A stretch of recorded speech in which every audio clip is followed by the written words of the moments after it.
Hi all, welcome to Jo movie world. Balti movie കണ്ടു, pretty good action movie.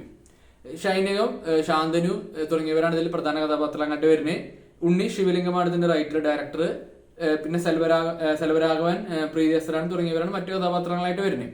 പോരാണ്ട് പൂർണ്ണ ഇന്ദ്രജിത്ത്, നമ്മുടെ സ്വന്തം അൽഫോൺസ് പുത്രൻ തുടങ്ങിയവർ ഇതിൽ കഥാപാത്രങ്ങളായിട്ട് വരുന്നുണ്ട്. ഒരു ആക്ഷൻ പടത്തിന് ആവശ്യമായിട്ടുള്ള എല്ലാ കാര്യങ്ങളും ഇതിലുണ്ട്. അതായത് ഒരു ബേസിക് സ്റ്റോറി, ഒരു ഹീറോയിൻ, ഒരു വില്ലൻ, അങ്ങനെയുള്ള സംഭവങ്ങൾ തന്നെയാണ് ഇതിലുള്ളത്. അല്ലാണ്ട് നിങ്ങൾ ഇതുവരെ കാണാത്ത തരത്തിലുള്ള ഇന്നോവേറ്റീവ് ആയിട്ടുള്ള എന്താ പറയാ നെവർ സീൻ ബിഫോർ ആക്ഷൻസ് ഒന്നും അല്ല. പക്ഷെ ഉള്ള ആക്ഷൻസ് അവർ നല്ല രീതിയിൽ എടുത്തിട്ടുണ്ട്. അതിനവർ ബ്ലെൻഡ് ചെയ്തത് സ്പോർട്സ്, ക്രൈം, ആക്ഷൻ, ഇത് മൂന്നും കൂടി അവർ ബ്ലെൻഡ് ചെയ്തു. സ്പോർട്സ് എന്ന് പറയുന്നത് കബഡി രംഗങ്ങളൊക്കെ അത്യാവശ്യം അവര് നല്ലോണം എന്താ പറയാ അതിനെ കുറിച്ച് റിസർച്ച് ചെയ്ത് നടത്തിയപ്പോൾ എനിക്ക് തോന്നി. കാരണം വളരെ നീറ്റായിട്ട് വളരെ നമുക്കൊരു തോന്നും കറക്റ്റ് കബഡി എന്ന് തോന്നുന്ന രീതിയിൽ അത് എടുത്തിട്ടുണ്ട്. അപ്പൊ കബഡി കളിക്കുന്ന ടീം പ്രത്യേക സാഹചര്യത്തിൽ ഒരു ക്രൈം ഗാംഗിൽ പെടുന്നു. അങ്ങനെ ഉണ്ടാകുന്ന കോൺഫ്ലിക്റ്റുകളും കാര്യങ്ങളാണ് പടം. അപ്പൊ ഈ സ്പോർട്സ്, ക്രൈം, കോൺഫ്ലിക്റ്റ്, ആക്ഷൻസ്, ഇത് മൂന്നും അവർ ബ്ലെൻഡ് ചെയ്തിട്ട് അവർ ആ കബഡി വിത്ത് ആക്ഷൻസ് ആണ്, കബഡിയോട് ചേർന്നിട്ടുള്ള ആ ഒരു ആക്ഷൻ രീതിയിലുള്ള ആക്ഷൻസ് അല്ല, കബഡിയുടെ ആ ഒരു അറിയാലോ അതും കൂടിയിട്ടുള്ള ആക്ഷൻസ്, അത് കാണുമ്പോൾ ഒരു പുതുമുണ്ട്. അത് നല്ല പെർഫെക്റ്റ് ആയിട്ട് നല്ല മേക്കിങ്ങും. ഈ മ്യൂസിക് ഡയറക്ടർ ആയിട്ടുള്ള ആള് എന്ന് പറയുന്നത് സായി അഭിനയാണ്. ആ പുതിയ ആളെന്ന് പറഞ്ഞാൽ പ്രൊണൗൺസിയേഷൻ കറക്റ്റ് ശരിയാണെന്ന് അറിയില്ല.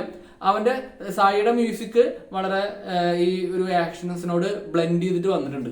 അതായത് എനർജി ഉള്ള ഒരു മ്യൂസിക് എന്നൊക്കെ പറയില്ലേ, അതാണ്. പിന്നെ ഇതില് കുറച്ച് നെഗറ്റീവായിട്ട് എനിക്ക് തോന്നിയ കാര്യം എന്ന് വെച്ചാല് ഇതിൽ ഇവര് പക്ക തമിഴാന്ന് തോന്നുന്നു ഇവർ ഒറിജിനലായിട്ട് എടുത്തേക്കണത്. എന്നിട്ട് ഈ ഷൈനെ കൊണ്ട് അങ്ങനത്തെ ആൾക്കാരെ കൊണ്ട് ഡബ് ചെയ്തതുപോലെ എനിക്ക് തോന്നിയത്. പ്രത്യേകിച്ച് ഇതില് ചാന്ദ്രന്റെ ക്യാരക്ടർ, ഇതിൽ നായികയുടെ ക്യാരക്ടറൊക്കെ ഡയലോഗ് പറയണ കേൾക്കുമ്പോൾ കുറച്ചൊരു ആർട്ടിഫിഷ്യാലിറ്റി തോന്നി പല സ്ഥലങ്ങളിലും.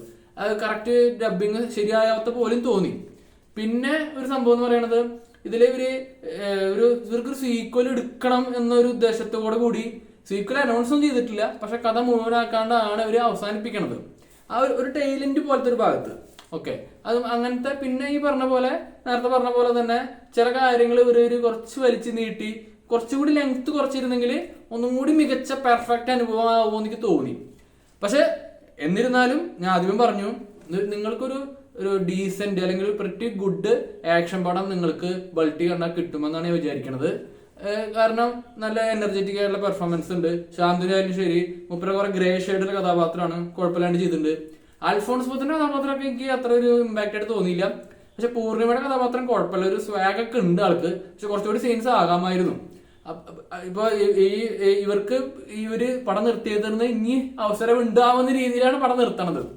പിന്നെ ഈ പറഞ്ഞ പോലെ നായികയുടെ റോളും കുഴപ്പമില്ലാണ്ട് ചെയ്തിട്ടുണ്ട് കേട്ടോ.